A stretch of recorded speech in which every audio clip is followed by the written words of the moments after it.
ਤੇ ਅੱਗੇ ਵਧਦੇ ਹਾਂ ਤੇ ਹੁਣ ਗੱਲ ਕਰਾਂਗੇ ਹਰਿਆਣਾ ਸਿੱਖ ਗੁਰਦੁਆਰਾ ਮੈਨੇਜਮੈਂਟ ਕਮੇਟੀ ਦੇ ਵਧੇ ਤਕਰਾਰ ਦੀ ਵਧੇ ਰਿੜਕੀ ਦੀ। ਤੇ ਹੁਣ ਨਵੇਂ ਪ੍ਰਧਾਨ ਤੋਂ ਨਾਖੁਸ਼ ਆਗੂਆਂ ਨੇ ਹਰਿਆਣਾ ਸਰਕਾਰ ਖਿਲਾਫ ਮੋਰਚਾ ਖੋਲ੍ਹ ਦਿੱਤਾ ਤੇ ਹਰਿਆਣਾ ਸਰਕਾਰ ਤੇ ਭੜਕੇ ਨੇ ਜਗਦੀਸ਼ ਸਿੰਘ ਝੀਂਡਾ ਤੇ 31 ਦਸੰਬਰ ਤੱਕ ਦਾ ਅਲਟੀਮੇਟਮ ਦਿੱਤਾ ਗਿਆ। ਸੀਐਮ ਮਨੋਹਰ ਲਾਲ ਖੱਟਰ ਨੇ ਸਿੱਖਾਂ ਦੀ ਸਲਾਹ ਲਏ ਬਿਨਾਂ ਮਨਮਰਜ਼ੀ ਦੇ ਨਾਲ ਮੈਂਬਰ ਨਿਯੁਕਤ ਕੀਤੇ ਨੇ, ਨਾਮਜ਼ਦ ਕੀਤੇ ਨੇ, ਇਹ ਕਹਿਣਾ ਝੀਂਡਾ ਦਾ।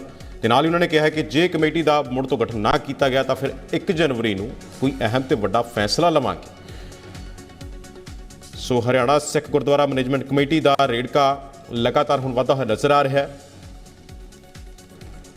ਹਾਲਾਂਕਿ ਨਵੇਂ ਪ੍ਰਧਾਨ ਜਿਹੜੇ ਚੁਣੇ ਗਏ ਉਹਨਾਂ ਦਾ ਜਿਹੜਾ ਵਿਰੋਧ ਹੈ ਉਹ ਪਹਿਲੇ ਦਿਨ ਤੋਂ ਹੀ ਸ਼ੁਰੂ ਹੋ ਚੁੱਕਿਆ ਸੀ। ਸਾਬਕਾ HSGPC ਬਲਜੀਤ ਸਿੰਘ ਦਾਦੂਵਾਲ ਉਹਨਾਂ ਨੇ ਵੀ ਇਸ ਦਾ ਵਿਰੋਧ ਕੀਤਾ ਤੇ ਉਸ ਤੋਂ ਬਾਅਦ ਹੁਣ ਜਗਦੀਸ਼ ਸਿੰਘ ਝੀਂਡਾ ਨੇ भी इसका विरोध जताया। अपने साथियों से सलाह करके 31 दिसंबर का सरकार को टाइम दे रहा हूं, या तो सरकार बैठ के संगत से बात करे, यदि संगत में सीएम साहब उन आदमियों को संतुष्ट कर जाते हैं तो कोई एतराज नहीं होगा, और यदि सीएम साहब से वो लोग ना सहमत हो सके, संतुष्ट ना हो सके, तो सीएम साहब और सरकार ये सोचे कि 15 लाख लोग इस फैसले के विरोध में हैं।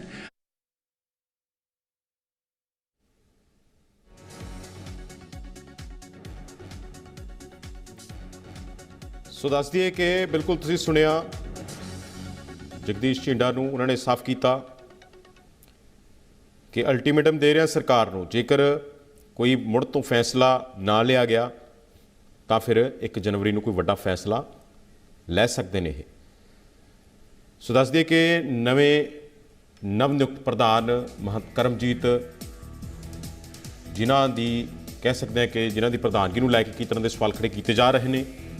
ਸੋ ਸਾਬਕਾ HSGPC ਪ੍ਰਧਾਨ ਬਲਜੀਤ ਸਿੰਘ ਦਾਦੂਵਾਲ ਹੋਰਾਂ ਨੇ ਵੀ ਹਾਲਾਂਕਿ ਇਸ ਦਾ ਵਿਰੋਧ ਜਤਾਇਆ ਸੀ ਤੇ ਉਸ ਤੋਂ ਬਾਅਦ ਹੁਣ ਜਗਦੀਸ਼ ਸਿੰਘ ਝੀਂਡਾ ਉਹਨਾਂ ਨੇ ਵੀ ਇਸ ਦਾ ਵਿਰੋਧ ਜਤਾਇਆ ਤੇ ਉਹਨਾਂ ਨੇ ਸਾਫ਼ ਕੀਤਾ ਕਿ ਸੀਐਮ ਮਨੋਹਰ ਲਾਲ ਨੇ ਸਿੱਖਾਂ ਦੀ ਸਲਾਹ ਬਿਨਾਂ ਮਨਮਰਜ਼ੀ ਦੇ ਨਾਲ ਮੈਂਬਰਾਂ ਨੂੰ ਨਾਮਜ਼ਦ ਕੀਤਾ ਗਿਆ, ਜੋ ਕਿ ਬਿਲਕੁਲ ਵੀ ਬਰਦਾਸ਼ਤ ਨਹੀਂ ਕੀਤਾ ਜਾਏਗਾ। ਤੇ ਨਾਲ ਹੀ ਉਹਨਾਂ ਨੇ ਕਿਹਾ ਕਿ ਜੇਕਰ ਕਮੇਟੀ ਦਾ ਮੁੜ ਤੋਂ ਗਠਨ ਨਾ ਕੀਤਾ ਗਿਆ ਤਾਂ ਫਿਰ 1 ਜਨਵਰੀ ਨੂੰ ਅਹਿਮ ਫੈਸਲਾ ਲਿਆ ਜਾਏਗਾ।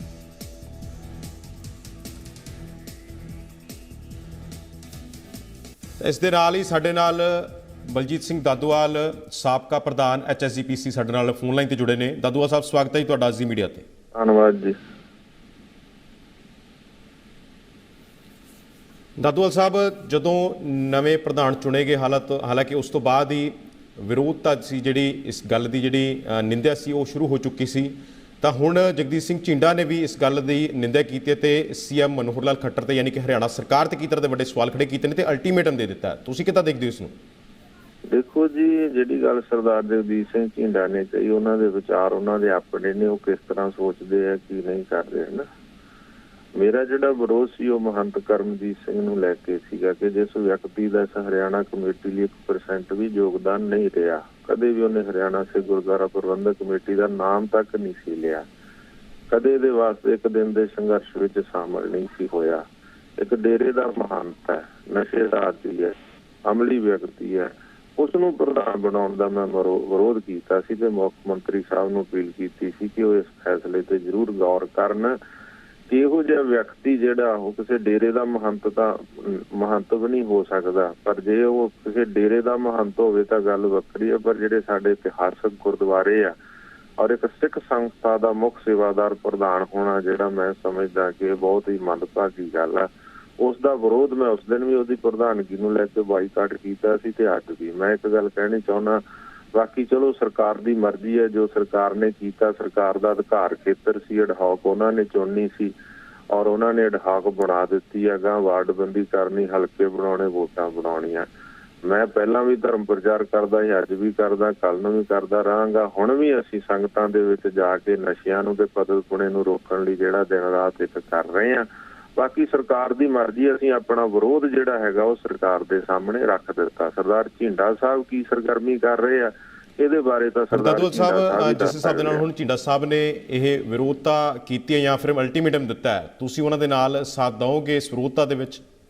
ਦੇਖੋ ਜੀ, ਇਹ ਤਾਂ ਸਰਦਾਰ ਝੀਂਡਾ ਸਾਹਿਬ ਜੋ ਕਰ ਰਹੇ ਨੇ, ਉਹਨਾਂ ਨੇ ਵੀ ਇਸ ਕਮੇਟੀ ਵਾਸਤੇ ਲੰਬਾ ਸੰਘਰਸ਼ ਕੀਤਾ 6 ਸਾਲ। ਮੇਰੇ ਤੋਂ ਪਹਿਲਾਂ ਉਹ ਮੁੱਖ ਸੇਵਾਦਾਰ ਵੀ ਰਹੇ ਨੇ, ਪਹਿਲਾਂ ਉਹ ਕਮੇਟੀ ਦੇ ਮੈਂਬਰ ਰਹੇ ਨੇ, ਬਾਅਦ ਵਿੱਚ ਉਹਨਾਂ ਨੇ ਕਮੇਟੀ ਦੇ ਜਿਹੜਾ ਸੀ ਮੈਂਬਰੀ ਤੋਂ ਪਹਿਲਾਂ ਮੁੱਖ ਮੰਤਰੀ ਸਾਹਿਬ ਦਾ ਧੰਨਵਾਦ ਵੀ ਕਰਕੇ ਆਏ ਸੀ 13 ਤਰੀਕ ਨੂੰ। ਉਸ ਤੋਂ ਬਾਅਦ ਉਹਨਾਂ ਨੇ ਜਿਹੜਾ ਮੈਂਬਰਸ਼ਿਪ ਤੋਂ ਵੀ ਅਸਤੀਫਾ ਦੇ ਦਿੱਤਾ ਸੀਗਾ। ਹੁਣ ਉਹਨਾਂ ਦੀ ਕੀ ਵਿਚਾਰਧਾਰਾ, ਕੀ ਸਟ੍ਰੈਟਜੀ ਆ, ਮੇਰੇ ਨਾਲ ਉਹਨਾਂ ਨੇ ਕੋਈ ਡਿਸਕਸ ਨਹੀਂ ਕੀਤੀ। ਜਦੋਂ ਮੇਰੇ ਨਾਲ ਕੋਈ ਡਿਸਕਸ ਕਰਨਗੇ ਤਾਂ ਮੈਂ ਇਹਦੇ ਬਾਰੇ ਵਿਚਾਰ ਕਰ ਸਕਦਾ ਕਿ ਉਹ ਕਿਸ ਸਟ੍ਰੈਟਜੀ ਨੂੰ ਲੈ ਕੇ ਚੱਲ ਰਹੇ ਆ ਜਾਂ ਉਹ ਕੀ ਕਰਨਾ ਚਾਹੁੰਦੇ ਆ, ਉਹਨਾਂ ਦੀ ਕੀ ਗੱਲਬਾਤ ਆ। ਕਿਉਂਕਿ ਪਹਿਲਾਂ ਉਹ ਸਰਦਾਰ ਧਾਮੀ ਸਾਹਿਬ ਨਾਲ ਭੂਮਦੜ ਔਰ ਚੰਦੂ ਮਾਜਰਾ ਜੋ ਸ਼੍ਰੋਮਣੀ ਅਕਾਲੀ ਦਲ ਦੇ ਨੇ, ਸ਼੍ਰੋਮਣੀ ਗੁਰਦੁਆਰਾ ਪ੍ਰਬੰਧਕ ਕਮੇਟੀ ਦੇ, ਉਹਨਾਂ ਦੇ ਨਾਲ ਮੀਟਿੰਗਾਂ ਉਹ ਕਰ ਚੁੱਕੇ ਆ। ਕੀ ਉਹਨਾਂ ਦੀ ਸਟ੍ਰੈਟਜੀ ਤੇ ਉਹ ਕੰਮ ਕਰ ਰਹੇ ਆ ਜਾਂ ਕੋਈ ਉਹਨਾਂ ਦੇ ਮਨ 'ਚ ਕੀ ਖਿਆਲ ਆ, ਇਹ ਜਦੋਂ ਮੇਰੇ ਨਾਲ ਬੈਠਣਗੇ, ਵਿਚਾਰ ਚਰਚਾ ਕਰਨਗੇ ਤਾਂ ਫਿਰ ਹੀ ਮੈਂ ਉਹਨਾਂ ਦੀ ਸਟ੍ਰੈਟਜੀ ਨੂੰ ਸਮਝ ਕੇ ਅੱਗੇ ਜਿਹੜੀ ਗੱਲਬਾਤ ਆ ਉਹ ਕਰ ਸਕਦਾ। ਹਾਂਜੀ, ਠੀਕ ਹੈ ਦਾਦੂਵਾਲ ਸਾਹਿਬ, ਆਪਣਾ ਤੁਸੀਂ ਪੱਖ ਰੱਖਿਆ, ਆਪਣੀ ਸਟੇਟਮੈਂਟ ਦਿੱਤੀ, ਬਹੁਤ ਬਹੁਤ ਤੁਹਾਡਾ ਸ਼ੁਕਰੀਆ। ਜ਼ੀ ਮੀਡੀਆ ਦੇ ਨਾਲ ਗੱਲਬਾਤ ਕੀਤੀ। ਤੇ ਇਸ ਦੇ ਨਾਲ ਹੀ ਸਾਡੇ ਨਾਲ ਭਾਜਪਾ ਤੋਂ ਸੀਨੀਅਰ ਆਗੂ ਮਨਜਿੰਦਰ ਸਿੰਘ ਸਿਰਸਾ ਵੀ ਸਾਡੇ ਨਾਲ ਫੋਨ ਲਾਈਨ ਤੇ ਜੁੜੇ ਨੇ। ਸਿਰਸਾ ਸਾਹਿਬ, ਸਵਾਗਤ ਹੈ ਤੁਹਾਡਾ ਜ਼ੀ ਮੀਡੀਆ ਤੇ। ਜੀ ਧੰਨਵਾਦ ਜੀ। ਸਿਰਸਾ ਸਾਹਿਬ, ਜਦੋਂ ਤੋਂ ਮਾਣਯੋਗ ਕੂੜ ਦਾ ਜਿਹੜਾ ਆਦੇਸ਼ ਆਏ ਨੇ HSGPC ਨੂੰ ਲੈ ਕੇ, ਉਸ ਤੋਂ ਬਾਅਦ ਕਈ ਤਰ੍ਹਾਂ ਦੇ ਜਿਹੜੇ ਸਿਆਸੀ ਪਾਰਟੀਆਂ ਨੇ ਸਵਾਲ ਜ਼ਰੂਰ ਖੜੇ ਕੀਤੇ ਨੇ, ਲੇਕਿਨ ਹੁਣ ਨਵ ਨਿਯੁਕਤ ਪ੍ਰਧਾਨ HSGPC ਦਾ ਤਾਂ ਉਸ ਨੂੰ ਲੈ ਕੇ ਵੀ ਹੁਣ ਵਿਰੋਧਤਾ ਸ਼ੁਰੂ ਹੋ ਚੁੱਕੀ ਹੈ। ਜਿੱਥੇ ਬਲਜੀਤ ਸਿੰਘ ਦਾਦੂਵਾਲ ਨੇ ਵਿਰੋਧਤਾ ਜਤਾਈ ਹੈ, ਕਈ ਤਰ੍ਹਾਂ ਦੇ ਵੱਡੇ ਇਲਜ਼ਾਮ ਲਗਾਏ ਨੇ, ਤਾਂ ਉੱਥੇ ਹੀ ਜਗਦੀਪ ਸਿੰਘ ਝੀਂਡਾ ਨੇ ਸਾਫ਼ ਕੀਤਾ ਹੈ ਕਿ ਹਰਿਆਣਾ ਸਰਕਾਰ ਸਿੱਖਾਂ ਦੀ ਸਲਾਹ ਲਏ ਬਿਨਾਂ ਇਹ ਨਾਮਜ਼ਦ ਕੀਤਾ ਗਿਆ, ਫੈਸਲਾ ਲਿਆ ਗਿਆ। ਤਾਂ ਤੁਸੀਂ ਕਿੱਦਾਂ ਦੇਖਦੇ ਹੋ ਇਸ ਨੂੰ? ਨਹੀਂ, ਦੇਖੋ, ਪਹਿਲੀ ਗੱਲ ਤੇ ਇਹ ਇੱਕ ਨੋਮੀਨੇਟਿਡ ਕਮੇਟੀ ਆ, ਸਾਰੇ ਮੈਂਬਰ ਨੋਮੀਨੇਟ ਹੋਏ ਨੇ। ਦਾਦੂਵਾਲ ਸਾਹਿਬ ਦੀ ਭਾਵਨਾ ਦੀ ਵੀ ਮੈਂ ਬਹੁਤ ਕਦਰ ਕਰਦਾ, ਔਰ ਹੋਰ ਵੀ ਜਿਹੜੇ ਕਹਿ ਰਹੇ ਨੇ ਉਹਨਾਂ ਦੀ ਗੱਲ ਦੀ ਵੀ ਆਪਾਂ ਕਦਰ ਕਰਦੇ। ਪਰ ਇੱਕ ਗੱਲ ਆਪਾਂ ਨੂੰ ਸਮਝਣ ਦੀ ਲੋੜ ਆ ਕਿ ਮੈਂਬਰ ਸਰਕਾਰ ਨੇ ਨੋਮੀਨੇਟ ਕੀਤੇ, ਉਹ ਸਾਰੇ ਦੇ ਸਾਰੇ ਆਪਣੇ ਸਿੱਖ ਨੇ, ਗੁਰਦੁਆਰਿਆਂ ਦੀਆਂ ਜਾਂ ਸਿੱਖਾਂ ਦੀਆਂ ਸਿਰਕੱਢ ਹਸਤੀਆਂ ਨੇ। ਹੁਣ ਉਹਦੇ ਬਾਅਦ ਉਹਨਾਂ ਨੇ ਇੱਕ ਸੰਤ ਮਹਾਤਮਾ ਨੂੰ ਪ੍ਰਧਾਨ ਦੇ ਰੂਪ ਦੇ ਅੰਦਰ, ਜਿਹੜੀ ਕਿ ਲੰਬੇ ਸਮੇਂ ਤੋਂ ਸੇਵਾ ਨਿਭਾ ਰਹੇ ਨੇ, ਐਸੇ ਮਹਾਂਪੁਰਖਾਂ ਨੂੰ ਚੁਣਿਆ ਹੈ। ਹੁਣ ਮੈਨੂੰ ਨਹੀਂ ਸਮਝ ਆਉਂਦਾ ਕਿ ਇਹਦੇ ਅੰਦਰ ਰਾਜਨੀਤੀ ਵਾਲੀ ਆ, ਇਹਦੇ ਅੰਦਰ ਸਰਕਾਰ ਦੀ ਦਖਲਅੰਦਾਜ਼ੀ ਵਾਲੀ ਕਿਹੜੀ ਗੱਲ ਆ। ਜਾਂ ਤੇ ਕੋਈ ਐਸੇ ਬੰਦੇ ਨੂੰ ਚੁਣਿਆ ਗਿਆ ਹੋਵੇ ਜਿਹੜਾ ਗੁਰੂ ਘਰ ਦੀ ਸੇਵਾ 'ਚ ਨਾ ਹੋਵੇ, ਫਿਰ ਵੀ ਆਪਾਂ ਕਹੀਏ ਵੀ ਸਰਕਾਰ ਨੇ ਕਿਸੇ ਆਪਣੀ ਮਰਜ਼ੀ ਨਾਲ ਕਿਸੇ ਐਸੇ ਆਦਮੀ ਨੂੰ ਚੁਣ ਲਿਆ। ਇੱਕ ਇੰਨੇ ਲੰਬੇ ਸਮੇਂ ਤੋਂ ਜਿਹੜੇ ਗੁਰੂ ਘਰ ਦੀ ਸੇਵਾ 'ਚ ਨੇ, ਲੰਬੇ ਸਮੇਂ ਤੋਂ ਆਪਣਾ ਜੀਵਨ ਉਹਨਾਂ ਨੂੰ ਸਮਰਪਿਤ ਕੀਤਾ ਹੋਇਆ, ਐਸੇ ਇੱਕ ਔਰ ਨॉन ਕੰਟਰੋਵਰਸ਼ੀਅਲ, ਕੋਈ ਨॉन ਪੋਲੀਟੀਕਲ ਐਸੀ ਸ਼ਖਸੀਅਤ ਨੂੰ ਮੌਕਾ ਦਿੱਤਾ। ਮੈਨੂੰ ਲੱਗਦਾ ਇਹ ਤੇ, ਔਰ ਫਿਰ ਹੁਣ ਨਵੀਂ ਚੁਣੀ ਇਲੈਕਸ਼ਨ ਹੋਊਗੀ, ਉਹ 'ਚ ਨਵੀਂ ਕਮੇਟੀ ਚੁਣ ਕੇ ਆਊਗੀ, ਜਿਹੜੀ ਚੁਣ ਕੇ ਆਊਗੀ, ਜਿਹਨੇ ਲੋਕ ਵੋਟਾਂ ਪਾਉਣਗੇ ਉਹਨਾਂ ਦਾ ਪ੍ਰਧਾਨ ਬਣੂਗਾ। ਠੀਕ ਹੈ, ਸਾਡੇ ਨਾਲ ਜੁੜੇ ਰਹੋ। ਸਿਰਸਾ ਸਾਹਿਬ, ਸਾਡੇ ਨਾਲ ਸ਼੍ਰੋਮਣੀ ਅਕਾਲੀ ਦਲ ਤੋਂ ਸੀਨੀਅਰ ਆਗੂ ਵਿਰਸਾ ਸਿੰਘ ਵਲਟੋਆ ਵੀ ਫੋਨ ਲਾਈਨ ਤੇ ਜੁੜੇ ਨੇ। ਵਲਟੋਆ ਸਾਹਿਬ, ਸਵਾਗਤ ਹੈ ਸਭ ਤੋਂ ਪਹਿਲਾਂ ਤੁਹਾਡਾ ਜ਼ੀ ਮੀਡੀਆ ਤੇ। ਮੇਰਾ ਸਵਾਲ ਇਹ ਹੈ ਕਿ ਹਰਿਆਣਾ ਸਿੱਖ ਗੁਰਦੁਆਰਾ ਮੈਨੇਜਮੈਂਟ ਕਮੇਟੀ ਦਾ ਜਿਹੜਾ ਰੇਟ ਹੈ ਉਹ ਵਾਧਾ ਹੋਇਆ ਨਜ਼ਰ ਆ ਰਿਹਾ ਹੈ। ਝੀਂਡਾ ਸਾਹਿਬ ਨੇ ਵਿਰੋਧ ਕੀਤਾ ਹੁਣ ਨਵ ਨਿਯੁਕਤ ਪ੍ਰਧਾਨ ਦਾ, ਕਿੱਦਾਂ ਦੇਖਦੇ ਹੋ? ਦੇਖੋ, ਪਹਿਲੀ ਤੇ ਗੱਲ ਹੈ ਕਿ ਹਰਿਆਣਾ ਗੁਰਦੁਆਰਾ ਪ੍ਰਬੰਧਕ ਕਮੇਟੀ ਬਣਾਉਣ ਦਾ ਕੋਈ ਮਕਸਦ ਨਹੀਂ ਸੀਗਾ, ਔਰ ਕੇਵਲ ਤੇ ਕੇਵਲ ਵੋਟਾਂ ਦੀ ਖਾਤਰ, ਰਾਜਨੀਤੀ ਦੀ ਖਾਤਰ ਭੁਪਿੰਦਰ ਸਿੰਘ ਹੁੱਡਾ ਹੋਰਾਂ ਨੇ ਇਹ ਜਿਹੜਾ ਇੱਕ ਗੁਰਦੁਆਰਾ ਪ੍ਰਬੰਧਕ ਕਮੇਟੀ ਜਿਹੜੀ ਹਰਿਆਣਾ ਦੀ ਹੋਂਦ ਚ ਲਿਆਂਦੀ। ਔਰ ਦਾਅਵਾ ਕੀ ਕੀਤਾ ਗਿਆ, ਜਿਹੜੇ ਉੱਥੋਂ ਦੇ ਪ੍ਰਮੁੱਖ ਸਿੱਖ ਸੀਗੇ ਜਿਨ੍ਹਾਂ ਦੇ ਵਿੱਚ ਸਰਦਾਰ ਜਗਦੀਪ ਸਿੰਘ ਝੀਂਡਾ ਜਿਹੜੇ ਪ੍ਰਮੁੱਖਤਾ ਦੇ ਤੌਰ ਤੇ ਅਗਵਾਈ ਕਰਦੇ ਸੀ, ਨਾਲ ਸਰਦਾਰ ਨਲਵੀ, ਤੇ ਤੀਜਾ ਜਿਹੜਾ ਆ ਜਿਹਨੇ ਬੜੀ ਕੋਸ਼ਿਸ਼ ਕੀਤੀ, ਬੜੇ ਗੋਦੀ 'ਚ ਬਹਿ ਕੇ ਜਸ ਗਾਇਆ, ਬਲਜੀਤ ਸਿੰਘ ਦਾਦੂਵਾਲ, ਤੇ ਹੋਰ ਵੀ 2-4 ਹੋਣਗੇ ਜਿਨ੍ਹਾਂ ਨੇ ਅੱਗੇ ਹੋ ਕੇ ਇਸ ਹਰਿਆਣਾ ਗੁਰਦੁਆਰਾ ਪ੍ਰਬੰਧਕ ਕਮੇਟੀ ਨੂੰ ਬਣਾਉਣ ਵਾਸਤੇ ਯਤਨ ਕੀਤੇ ਤੇ ਦਾਅਵਾ ਇਹ ਕੀਤਾ ਸੀਗਾ ਕਿ ਇੱਥੇ ਸਿੱਖ ਸ਼ਕਤੀਸ਼ਾਲੀ ਹੋਣਗੇ, ਔਰ ਸਿੱਖਾਂ 'ਚ ਤੇ ਵੰਡੀਆਂ ਪੈ ਗਈਆਂ। ਔਰ ਦੂਸਰੀ ਗੱਲ, ਜਿਹੜੀ ਸਭ ਤੋਂ ਵੱਡੀ ਗੱਲ ਜਿਹੜੀ ਹੈ ਕਿ ਇਹੀ ਜਿਹੜੇ 3 ਸਿੱਖ ਸੀ ਜਿਨ੍ਹਾਂ ਨੇ ਮੇਨ ਤੌਰ ਤੇ ਅਗਵਾਈ ਕੀਤੀ, ਭਾਵੇਂ ਹੋਰ ਵੀ ਨਾਲ ਹੋਣਗੇ, ਔਰ ਲਿਆਣ ਕੇ ਇੱਕ ਮਹੰਤ ਜਿਹੜੇ ਨੇ ਗੁਰਦੁਆਰੇ ਦੇ, ਮੈਂ ਕੋਈ ਉਹਨਾਂ ਦਾ ਵਿਰੋਧੀ ਨਹੀਂ ਗਾ, ਸਤਿਕਾਰਤ ਨੇ, ਬਾਬਾ ਨਿਸ਼ਚਲ ਸਿੰਘ ਹੋਰਾਂ ਦਾ ਡੇਰਾ ਜਿਹੜਾ ਆ, ਅਸੀਂ ਉਹਨਾਂ ਦਾ ਸਾਰੇ ਸਤਿਕਾਰ ਕਰਦੇ ਹਾਂ।